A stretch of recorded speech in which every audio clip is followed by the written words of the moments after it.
Hello everyone, welcome back to my channel. For today's memory planning layout, we are doing a little bit of stamping. I pulled out some greens and a kind of foliage stamp because there's a lot of green in my photos. I'm documenting a lot. I've been falling in love with houseplants, so that's why these are here. And then I was at a wedding over here on the weekend. So I thought I would keep it very simple and have all the photos along the bottom.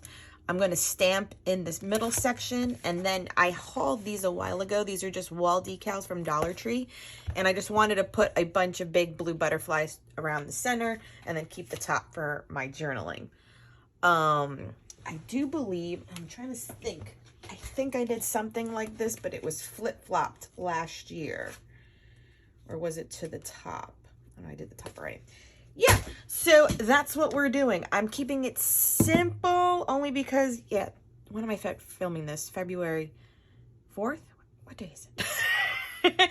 So yeah, I'm in the middle of next week, so that way I'll always like to stay current with this project.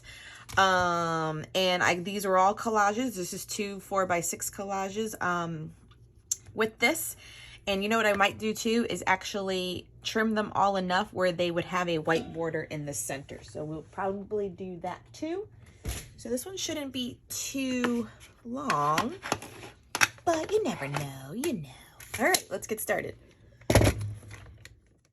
Okay, my lovely friends, this layout took no time at all. It's a very simple approach to memory keeping in a planner. So by all means, scrap lift this as much as possible. Just always have your pictures along one row and then a decorative row, and then you have enough room for your journaling and the memories and details that you want to keep.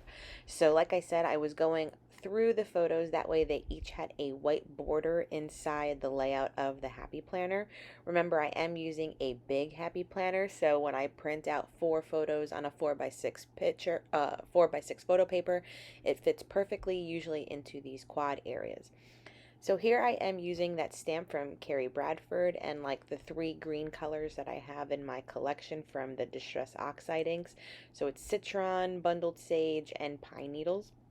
And I randomly went around the middle section of the layout. How many times can I say layout? That way it would kind of peek behind those big butterflies that I want to use.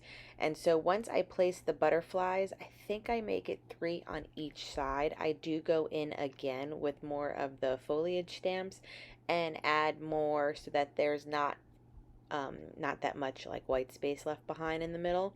I know people embrace white space, but for me, I'm like anti-white space. So it was just an easy way to complete this layout for this week. Okay, that will wrap up this layout for today. And love the way it turned out. Different, but simple with just the stickers. And so I'm kind of considering, should I add like a gold sentiment? But then it takes away from my journaling. These are always the thought processes behind my stuff. And again, I'm a sloppy stamper because I smudged it with my finger from here, here, and here. It's okay. It's okay. We're not going to threat. We're going to move on and start next week fresh. Yeah, okay. Hope you've enjoyed this memory keeping spread. Very simple, like I said, but at least it keeps me on target to always be caught up with this project of mine that I like to do throughout the year. Till next time, everyone, please subscribe and give this video a thumbs up.